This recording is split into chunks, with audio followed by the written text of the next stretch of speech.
Hello mga manay and welcome sa ating lifestyle vlog. Kaya naman tara, samahan nyo akong gumala. Bali nga pala itong mapapanood ninyo ay late upload na kasi bilang na lang yung mga ilang araw na bakasyon ng mga bata. Kaya naman susulitin na namin. Bali nga pala papunta tayo sa may San Antonio, Zambales, kung saan nakita ko lang tong resort na to sa newsfeed sa FB, ang Playa Alba Resort.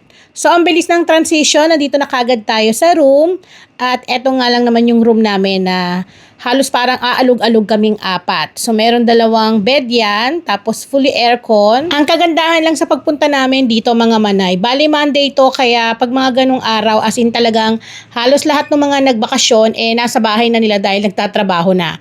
So, ganong araw talaga yung napili namin para kahit papano hindi crowded. At dito nga mga manay, kung mapapansin nyo, kompleto naman sila. May TV, meron din pong kettle, tapos refrigerator, pero yung TV, hindi namin magamit kasi walang Wi-Fi. Pasukin naman natin yung restroom. Malaki yung restroom nila mga manay, so pwede kayo magsabay-sabay dyan.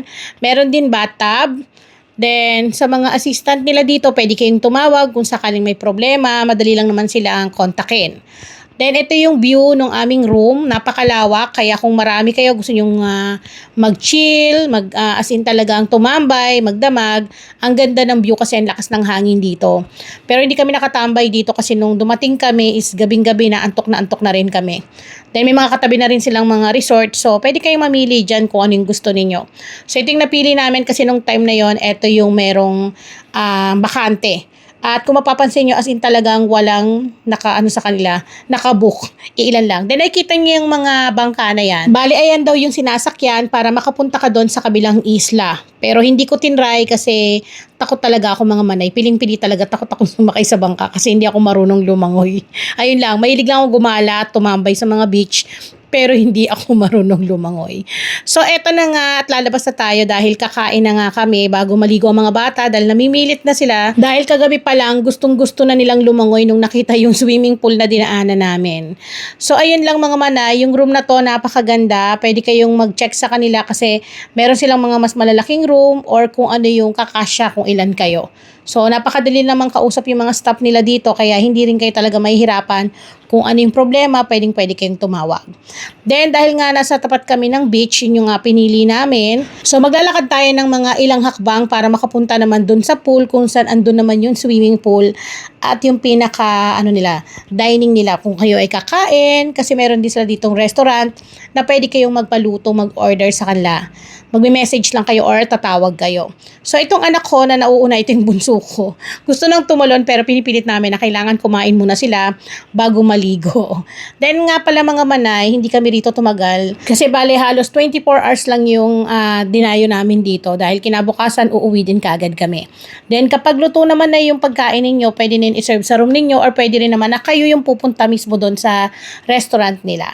So nagkape lang kami dito, yung mga bata lang yung pinakain namin dahil nga magbababad na yan sa tubig at hindi ko na mabilang kung ilang beses sila tumalon at naligo dun sa swimming pool dahil talaga mga bata na to, pag nakita ng pool, parang halos ayaw nang umalis, ganon. So kaya ang napili namin sa kanila ay kailangan magkanin na sila para kahit papano mabigat sa tiyan, pero hindi naman sila kagad niya naligo, pinagpahinga muna namin sila. Then kami, is kape-kape muna para makapag-relax at ine-enjoy namin yung lugar kasi mahilig talaga ako na nag-iikot-ikot sa beach kapag pumupunta or kung ano yung mga magandang lokasyon o area, basta kapag may gusto akong lugar na puntahan, talagang kahit anong oras talaga, larga, kasama yung mga bata na yan. Naka-on the go na yung mga yan, sasakay na lang sa sasakyan.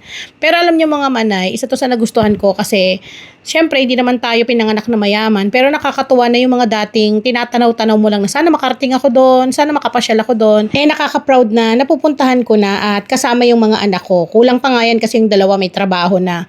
So, syempre, habang malakas pa tayo at kaya pa natin gumala, gumala na tayo kaysa naman kapag masasakit na yung tuhod, saka natin igagala, hindi na tayo makagala. So, eto na nga, bali, kumain naman kami neto sa labas kasi naghanap kami ng pagkain na gusto namin kasi gusto ko talaga gulay, may sabaw, isda, ganon.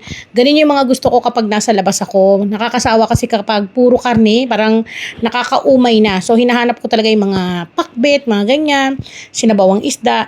So dito kami nakapunta sa isang kainan na to na malapit lang din dun sa may resort na pinagstayan namin. So kung mapapansin nyo talaga mga manay, as in wala talagang katao-tao kasi nga Monday nga to. So parang sinosolo namin lahat yung mga lugar dito dahil halos walang mga bakasyonista. Siguro nasa trabaho na sila at nakauwi na ng Maynila. Then napili nga namin magpaluto ng pakbet at sinigang na tuna. Tapos may in-order pa ako na buttered garlic seafood para dun sa mga bata kasi yun ang gusto nila at yun ang nire-request nila. So sa aming mga may edad na ito yung gusto ko.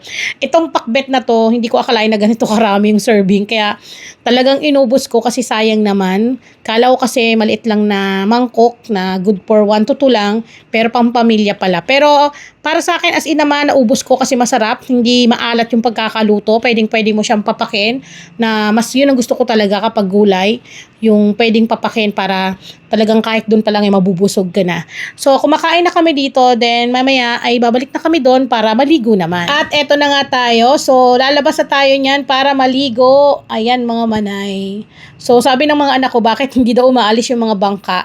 Sabi nung staff dito, yung mga bangka na daw na yan kapag Friday, Saturday, Sunday, halos ubos daw yan kasi nasa kabilang nasa kabilang isla dahil maraming mga turista na pupunta doon sa isang isla na may white sand daw, then maganda yung view. Eh ako naman natatakot ako mga manay. Talagang takot talaga ako sumakay ng bangka.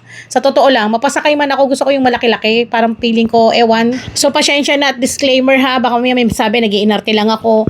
Hindi po talaga ako marunong lumangoy at natatakot talaga ako pag sumasakay ng mga ganito kalalaki lang na bangka. Parang iba yung pakiramdam ko.